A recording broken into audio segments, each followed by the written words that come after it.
Students, welcome to voice of history educational channel. ఈరోజు మనము 1938లో జరిగిన ఉస్మానియా యూనివర్సిటీ వందే మాతర ఉద్యమం గురించి తెలుసుకుందాము. ఈ వందే మాతర ఉద్యమం ఎందుకోసం జరిగింది, ఎవరు చేశారు, అదేవిధంగా విద్యార్థులకు ఏ విధమైన పనిష్మెంట్ పడింది, మరి వాళ్ళ యొక్క విద్యాభ్యాసం పూర్తయిందా, అయితే ఇలా పూర్తయితే మరి ఏ యూనివర్సిటీలో పూర్తి చేశారు అనే విషయాన్ని మీకు ఈరోజు తెలుపుతాను. స్టూడెంట్స్, స్టార్ట్ చేద్దాం. వందే మాతర ఉద్యమం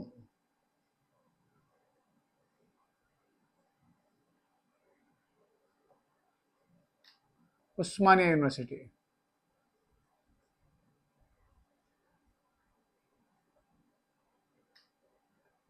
Dear students, 1938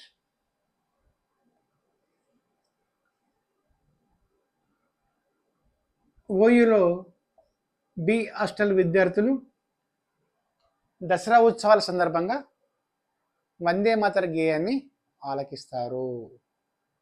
ఈ విధంగా ఈ వందే మాతర గేయాన్ని ఆలకించవద్దని చెప్పేసి ఉస్మానియా యూనివర్సిటీ సిబ్బంది విద్యార్థులకు ఒక ఆజ్ఞను జారీ చేస్తారు.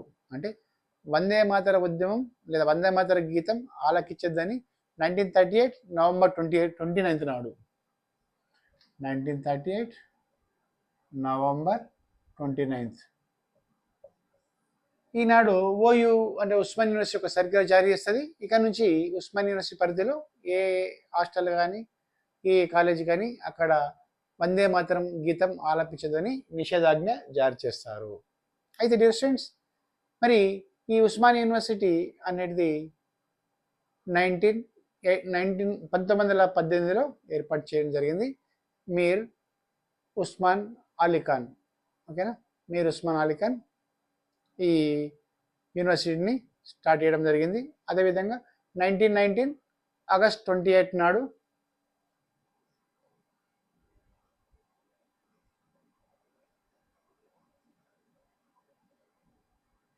ఆర్ట్స్ కాలేజీ స్టార్ట్ అయింది. 1919 ఆగస్ట్ 28 నాడు ఆర్ట్స్ కాలేజ్ స్టార్ట్ అయింది. ఓకేనా, ఈ విధంగా ఉస్మాన్ యూనివర్సిటీ కూడా మనకు ప్రారంభించడం జరిగింది. అదేవిధంగా ఈ ఉస్మాన్ యూనివర్సిటీని ఎర్నెస్ట్ జస్పర్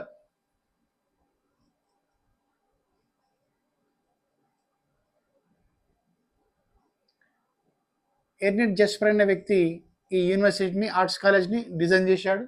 ఇది ఈజిప్ట్లోని కైరో ప్రాంతంలో ఉన్న ఒక బిల్డింగ్ నమూనా. అదేవిధంగా చూడండి, మరి ఉద్యమం ఎట్లా స్టార్ట్ అయింది. అయితే మనకు ఉస్మాన్ యూనివర్సిటీలో నీలిరంగు పైజామా అంటే నీలి రంగు మనకి చూడండి, ఉస్మాన్ యూనివర్సిటీలో నీలి రంగు షేర్వాని, అదేవిధంగా ఒక పైజామా ధరించాలని చెప్పేసి యూనివర్సిటీ వాళ్ళు ఒక డ్రెస్ కోడ్ పెట్టడం జరిగింది. దీన్ని ఖండిస్తూ 1938 నవంబర్ 28 నాడు అచ్యుతరెడ్డి అనే విద్యార్థి ఈ ఉద్యమాన్ని స్టార్ట్ చేసిండు. 1938 నవంబర్ 29 నాడు అచ్యుతారెడ్డి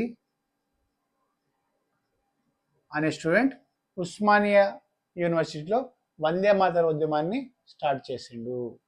అదేవిధంగా ఈ అచ్యుతారెడ్డికి సపోర్ట్గా మన పివి నరసింహారావు, ఓకేనా, పివి నరసింహారావు తర్వాత మనకు మర్రి చెన్నారెడ్డి,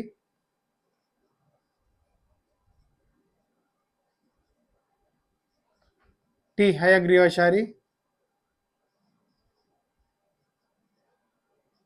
అదేవిధంగా ధర్మభిక్షం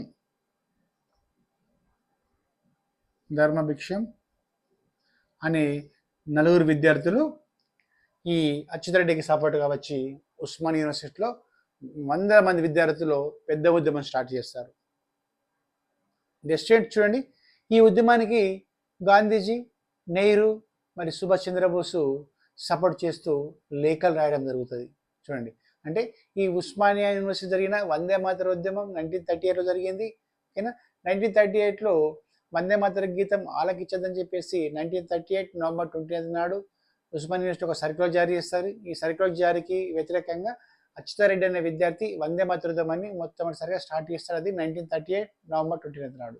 స్టూడెంట్ చూడండి, దీనికి నెహ్రూ, గాంధీ, అదేవిధంగా సుభాష్ చంద్రబోస్ కూడా సపోర్ట్ చేస్తూ ఉత్తరాలు రాయడం జరుగుతుంది. అంటే ఈ ఉద్యమం దేశవ్యాప్తంగా చర్చనీయాంశంగా మారింది.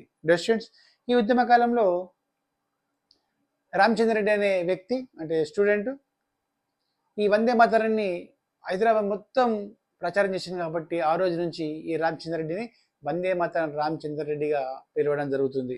స్టూడెంట్ చూడండి, ఉద్యమంలో పాల్గొన్న విద్యార్థులందరినీ ఉస్మానియా యూనివర్సిటీ యాజమాన్యం సస్పెండ్ చేయడం జరిగింది. అదేవిధంగా నిజాం ఏరియాలో విద్యార్థులను ఏ విద్యా సంస్థలు కూడా విద్యను అప్పచించాలని చెప్పేసి ఆజ్ఞ జారీ చేశారు. సో స్టూడెంట్స్, ఈ విధంగా నిజాం ఆజ్ఞలకు లోబడి ఈ ఉస్మానియా యూనివర్సిటీ యాజమాన్యం స్టూడెంట్స్ను కాలేజ్ నుంచి బహిష్కరించారు. కానీ స్టూడెంట్స్ మాత్రం ఈ స్టూడెంట్స్కు నాగ్పూర్ మరియు అనుబంధ యూనివర్సిటీలో వీళ్ళ విద్యా అభ్యాసాన్ని పూర్తి చేయించారు. స్టూడెంట్స్, ఈ విధంగా ఉద్యమంలో పాల్గొన్న అచ్యుతారెడ్డి, రామచంద్రరెడ్డి, అదేవిధంగా హయగ్రీవాచారి, ధర్మభిక్షం, అదేవిధంగా మన పివి నరసింహారావు, వీళ్ళు అంటే రాబోయే కాలానికి భారతదేశం గర్వించదగ్గ రాజకీయ నాయకులుగా మారారు. Students, thank you very much.